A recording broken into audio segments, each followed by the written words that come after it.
राम राम दोस्तों, आज हम आपके लिए लेकर आए हैं 32 पूर्णिमासी की व्रत कथा। तो चलिए शुरू करते हैं।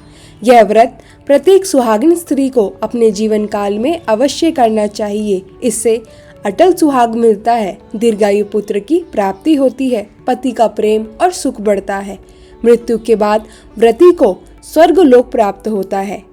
सतयुग और द्वापर काल की बात है। एक दिन माता यशोदा ने भगवान श्री कृष्ण से कहा, हे पुत्र, ऐसा कौन सा व्रत है जिससे सुहागिन स्त्रियों का सौभाग्य अटल रहे और उन्हें वैद्य होने का दुख ना देखना पड़े। तब श्री कृष्ण ने कहा, माता, यह बहुत ही उत्तम प्रश्न है। इसके लिए स्त्रियों को 32 पूर्णिमासी का व्रत करना चाहिए।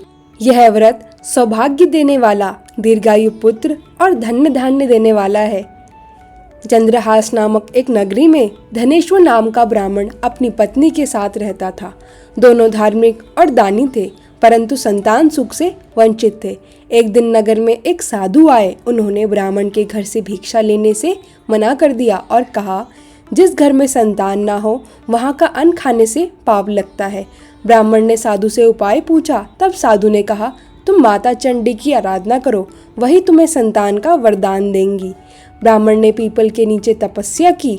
माता चंडी प्रसन्न हुई और उन्हें पुत्र का वरदान दिया, परंतु कहा, तुम्हारा पुत्र केवल 16 वर्ष तक जीवित रहेगा। ब्राह्मण ने लंबी आयु का उपाय पूछा।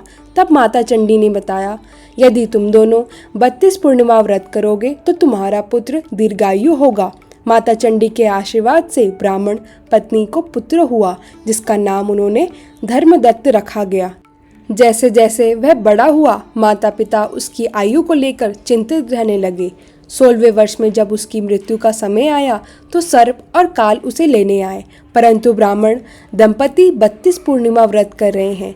व्रत के प्रभाव से सर्प और काल धर्मदत्त को छू भी ना सके।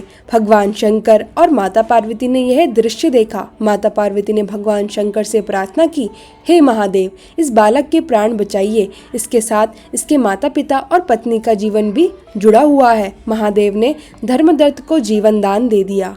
बाद में धर्मदत्त का विवाह राजकुमारी से हुआ और वह दीर्घायु हुए। पूरे नगर में यह घोषणा कर दी गई, जो स्त्रियां 32 पूर्णिमा का व्रत करती हैं उन्हें अखंड सौभाग्य, संतान सुख और पति का प्रेम अवश्य मिलता है।